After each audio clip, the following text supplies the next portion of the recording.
Welcome back to our channel for another audiobook. Today's story is Hansel and Gretel. Hansel and Gretel lived in a damp little cottage on the dark side of long-lost wood. Their mother had died one frosty day, so their father had married a new wife who was not as sweet as she seemed. In fact, she was as bad as rotten apple. "Your children eat too much," she grumbled one day to her husband as Hansel and Gretel shared a single slice of stale bread. "You must loose them in the wood and let the wild creature care for them." Their father was shocked.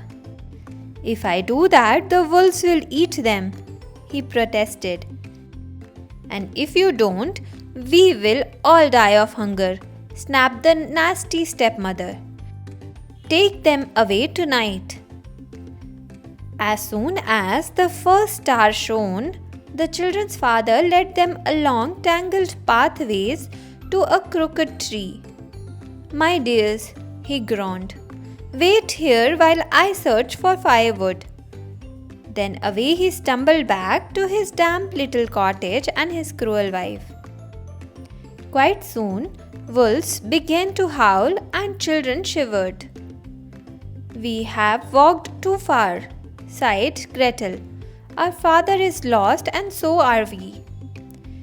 "Cheer up, little sister," said Hansel with a smile. "I heard our stepmother's horrid plan, so I have marked every twist of the path with a pure white pebble." And there in the starlight, Gretel saw a line of shining stones.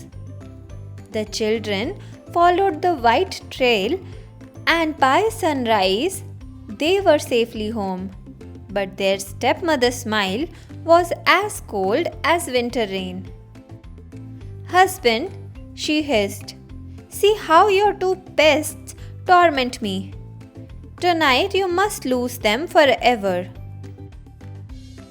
She gave each child a morsel of stale bread, and when their father led them through long lost wood, they followed him sadly.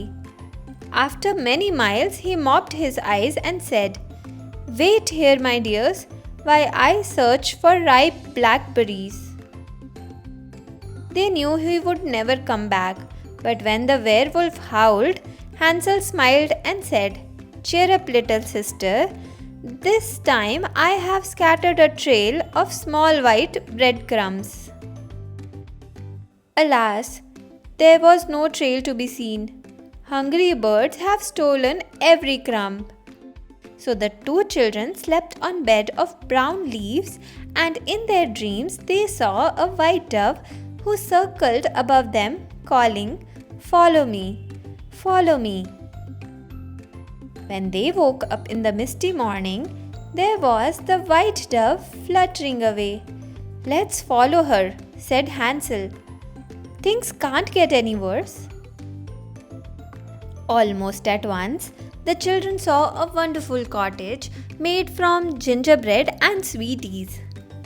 Their mouth watered, and soon they were nibbling delicious chunks of wall and windowsill. Suddenly, a sugar-sweet voice said, "Come in, my dears, and warm yourself." An old lady stood by the door, and the two children forgot to be frightened. In they skipped, and bang went the door. They were trapped inside a witch's house. Now her voice became as hard as seaside rock. "Got you," she cackled, locking Hansel inside an iron cage. "Boy, you will grow plump and juicy. Girl, you will be my slave." Poor Hansel.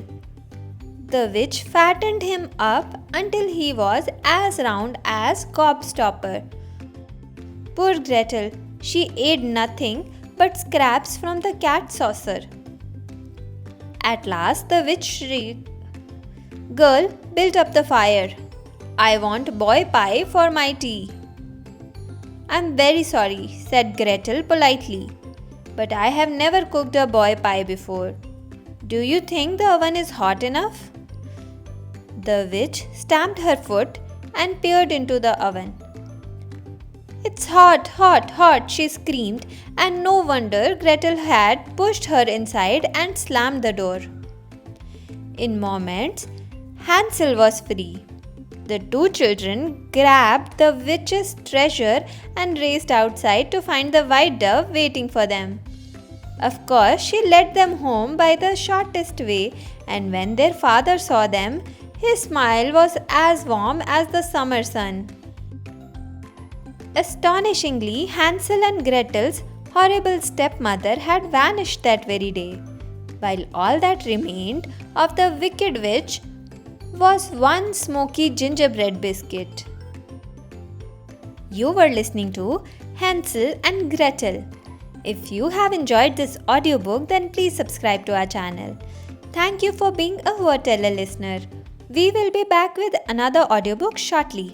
Until then, happy listening.